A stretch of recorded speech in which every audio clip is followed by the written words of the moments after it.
Queridos amigos, bienvenidos a su programa El aborto y la objeción de conciencia. Con ustedes, su servidor, Saulo Medina Ferrer, psicólogo, voluntario de la causa Provida. Hoy vamos a continuar con nuestra serie con el nombre que hemos mencionado, El aborto y la objeción de conciencia. Vamos a continuar con esta serie de programas con el número 3. Hoy vamos a tener un diálogo que yo espero que sea muy dilucidador, que nos ayude a mirar en una perspectiva más amplia y más clara. ¿Por qué, de cuando en cuando, por qué no pasa una semana sin que en los periódicos se hable del aborto? ¿Por qué no pasa, por qué no pasa un lapso corto de tiempo para no caer en alguna inexactitud de pronto, sin que salga un mensaje por ahí de una niña que de pronto está sufriendo mucho? Y es cierto que está sufriendo mucho, porque parte de la carnicería de un aborto es que se aprovechan del dolor de la madre que no esperaba hacerlo. ¿Por qué no pasa un tiempo sin que sepamos de esas noticias como para, comillas, sensibilizarnos y sentir, no, es que toca hacer eso, es que pobre señorita, es que pobre mujer? Y yo pregunto, ¿y alguien ha dicho pobre el bebé? ¿Alguien ha dicho pobrecito ese niño que todavía no ha nacido, pero que ya tiene sentimientos, o bueno, sentimientos tal vez no sea una palabra exacta, sensaciones, y le duele?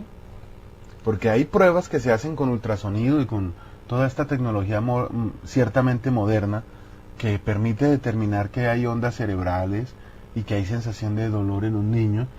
Y yo no sé a usted que me está escuchando, querido amigo, pero yo por lo menos creo que sentiría un gran dolor si alguien me cogiera con una pinza a tratar de partirme mis brazos.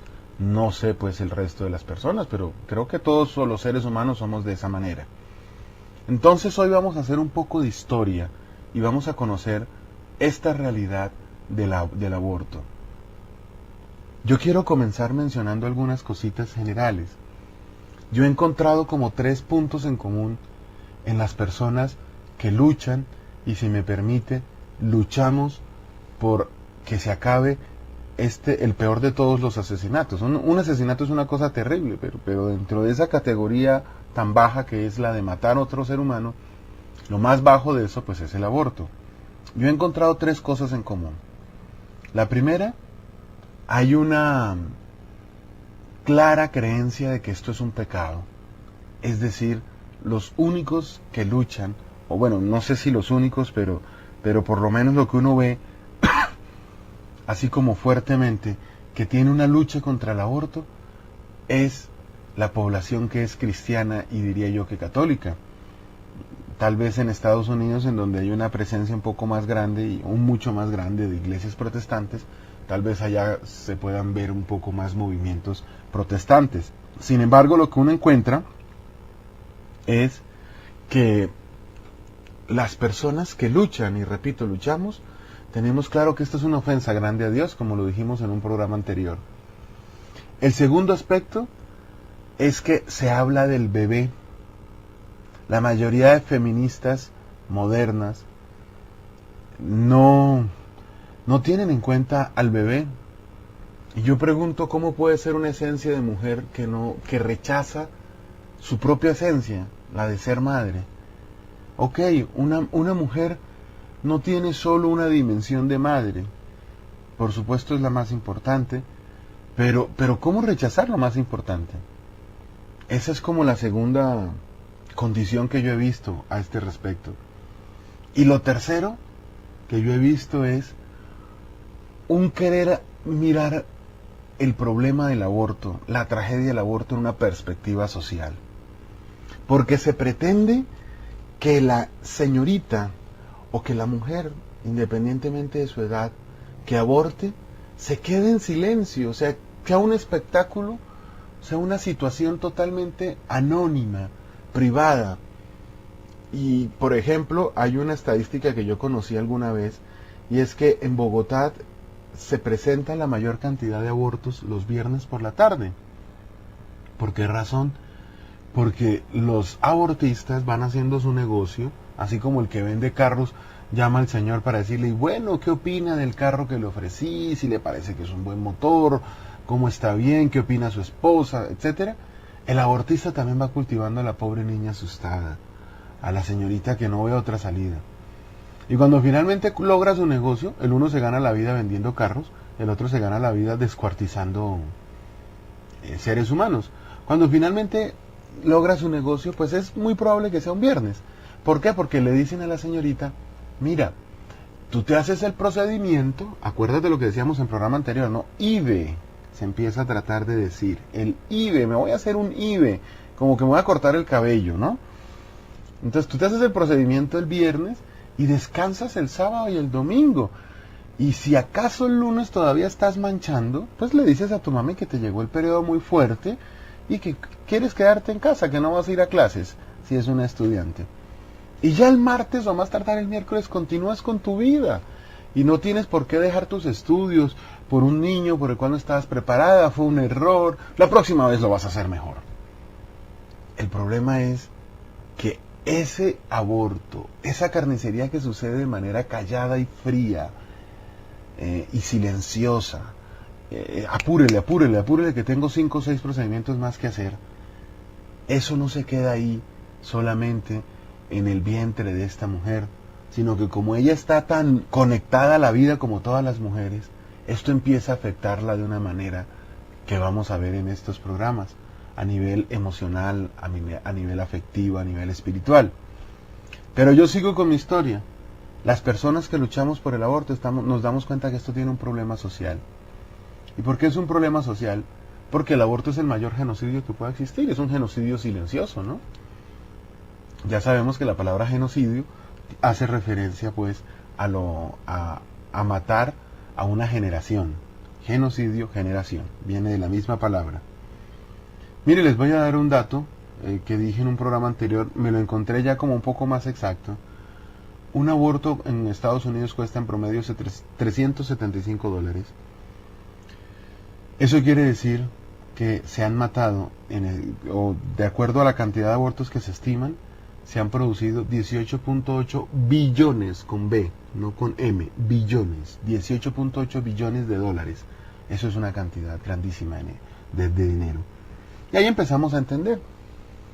Esto es un asunto de plata. Sucede que las oportunidades para una persona o para la sociedad en general las podríamos describir en gracia de ejemplo en este momento como una torta. Y cada uno de nosotros, por el simple hecho de existir, pues tiene derecho a una parte de esa torta. Esa parte de la torta que traduce vivienda, salud, educación, vestido, una serie de cosas más, ¿verdad? Pero como el corazón humano es avariento, como el corazón humano no se sacia con lo que tiene, sino que siempre pide más, y qué lástima que no le pidamos más a Dios, que es lo que verdaderamente nos sacia, entonces hay unos personajes que no contentos con su pedacito de la torta, quieren un poco más. Y ya usted va viendo la conclusión. Si todos quisiéramos toda la torta, ¿qué le pasaría a los demás? Ah, bueno, pues entonces yo no puedo toda la torta, pero si hay personas, o hay agrupaciones de personas que tienen una cantidad grande e importante de la torta, en contraprestación, otro grupo grande de personas se va a quedar sin la torta. Y eso es lo que sucede en buena parte con el aborto. ¿Y quiénes son los que se quedan sin el pedazo de la torta? Los que, por estar formándose en el vientre de su madre, de su señora madre, por estar haciendo la tarea juiciosos de comer y dormir en el vientre de su señora madre, de su mamita, no tienen la posibilidad de defender su pedazo de la torta. Este es un problema social. Y esto nos hace ponerlo en perspectiva. El aborto no empezó el siglo pasado, cuando se perfeccionaron algunas técnicas quirúrgicas, y qué tristeza que por esta línea se habrán hecho algunas de esas cosas, algunos de esos perfeccionamientos. No. Se cuenta, por ejemplo, que en la época del Imperio Romano, y a veces se han encontrado restos de cementerios que son de niños recién nacidos, por los huesitos se puede ver. Todo parece indicar entonces que lo que hacían estos bárbaros y salvajes, claro, pues si mataban a la gente crucificándola, ¿Qué problema hay en dejarla morir cuando naciera? Entonces esos cementerios chiquitos, ante la imposibilidad de practicar abortos, pues entonces los dejaban morir cuando nacían. La intención de no dejar vivir al más débil está desde el principio, y por eso la Biblia, que no es un libro científico, pero que sí nos guía en la sabiduría de nuestro corazón, porque nuestro corazón no se llena con solo ciencia, necesita algo más, y ese algo más nos lo brinda la Biblia, el Espíritu Santo, la Iglesia y nuestro mismo Señor Jesucristo. La Biblia nos cuenta de Caín, que mató a Abel. Este es un problema de ese punto. Hay un personaje más fuerte que tiene una clínica y que dice: yo quiero ganar más plata. Yo me estoy ganando varios millones de dólares o de pesos manchados con sangre. ¿A qué puede saber un almuerzo pagado con un dinero como este? ¿A qué pueden saber unas vacaciones? ¿Qué se puede sentir con unas vacaciones que se pagan a punta de despojos humanos logrados de esta manera? En fin, es uno de los misterios del corazón humano. Entonces, hecha esta introducción que no ha sido tan breve, pero que nos ayuda a poner en perspectiva al respecto, ya tenemos claro entonces, amigos, que el aborto es un problema social que viene desde Caín y Abel, cuando las personas quieren más pedazos de la torta de lo que les ha correspondido, o pueden alcanzar sin dañar a los demás. Ellos quieren llevarse todo por delante. Y dos, es un negocio. Mira, aquí estoy viendo, yo sigo tratando de documentarme. Más o menos hasta el año 2000 se habían matado en Estados Unidos 41.493.800 niños. Eso equivale casi a la población de Colombia. Si llegamos al año pasado, 2007, la cifra va llegando a 50 millones. Claro que eso, que a uno lo asusta, también nos debe llenar de gozo. ¿Qué? No los asesinatos, sino que acordémonos, hermanos, que en la medida en que las cosas se ponen difíciles para el ser humano, producto de su propio pecado, pues en un momento llega a una situación tal en que se da cuenta que no hay nada que hacer por sus propias manos y busca a Cristo. Y eso se está empezando a ver en Estados Unidos, porque resulta que ya está empezando a cambiar un poco, o se están empezando a dar algunos pasos, por ahora tímidos, que nos pueden indicar que se va a cambiar esa ley de Estados Unidos. Comencemos por decir, entonces, que el aborto se instrumentaliza o comienza a través de una institución muy privada que nadie conoce o que no es tan fácil de ver. Eso no es como ir al supermercado de la esquina, que se llama la Federación Internacional de la Planificación Familiar. Sus siglas en inglés es IPPF. Esa institución organiza el aborto en el tercer mundo y en muchos países también. Claro, porque es que si un país tiene una baja población, como lo muestra Éxodo al comienzo, usted puede ir a leerlo por allá en el capítulo 2, si no estoy mal, el faraón no le interesaba que el pueblo de Israel se multiplicara. ¿Por qué? Porque si se multiplicaban se volvían peligrosos.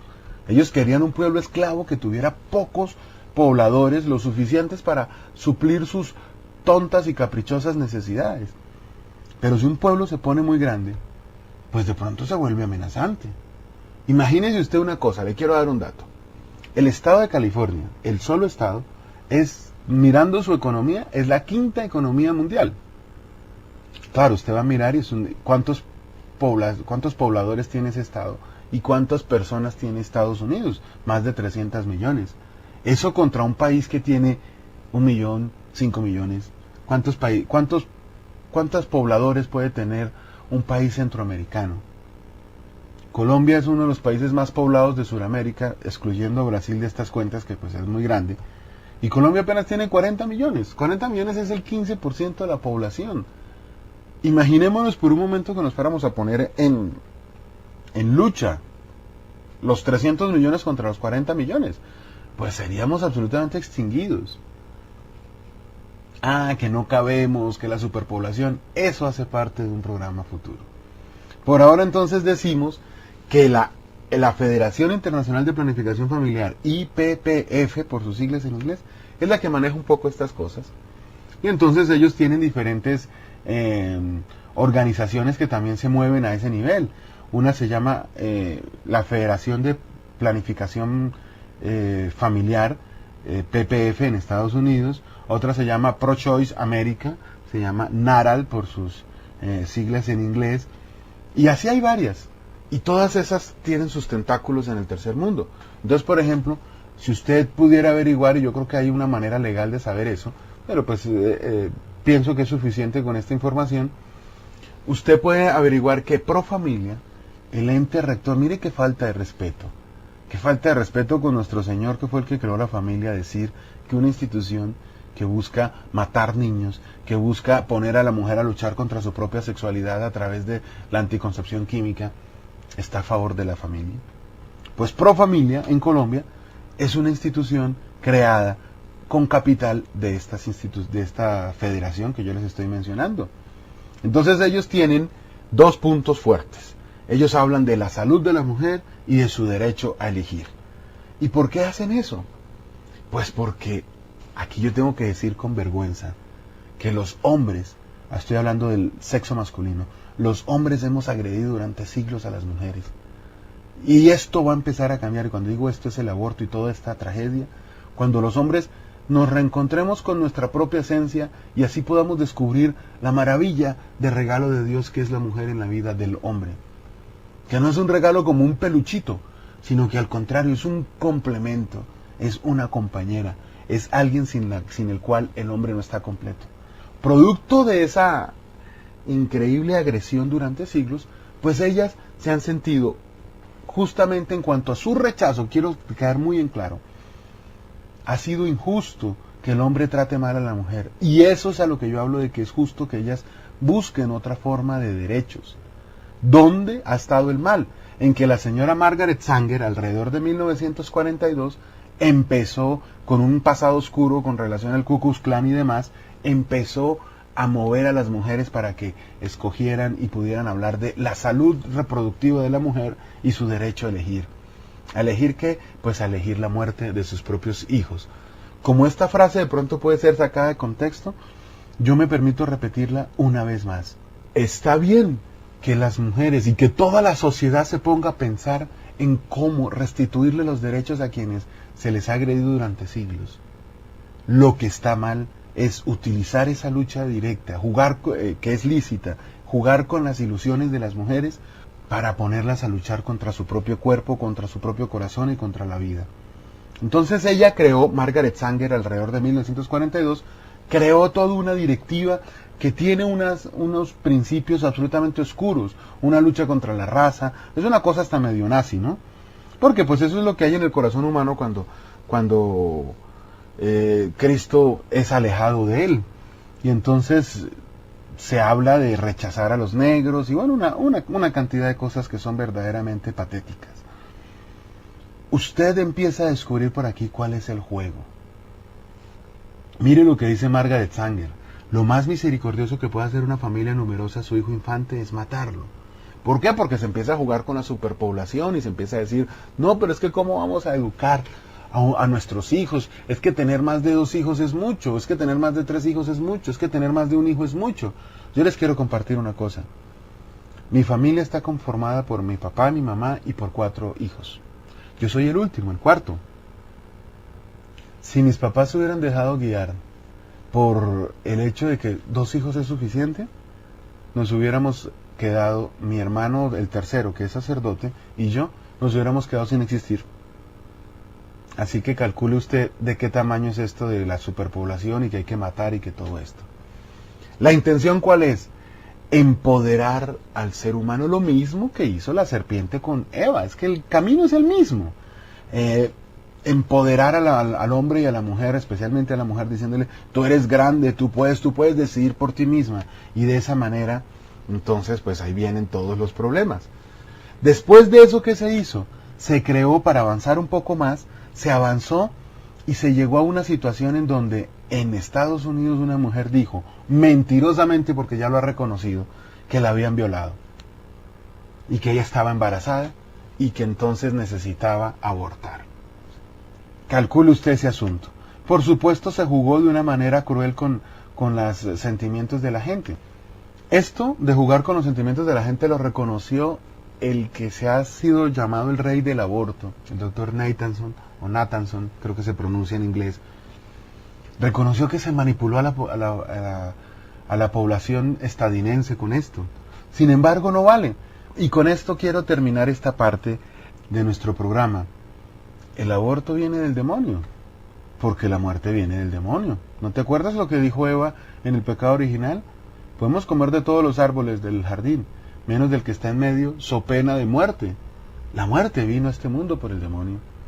La muerte como la conocemos, pues, como síntoma de dolor, de egoísmo, de desarraigamento, de soltar, de todo eso, eso vino por cuenta del demonio. El aborto es una expresión del demonio. Y decía alguna vez una persona que en oración sentía como el demonio disfrutaba con cada aborto. Eso es una tristeza.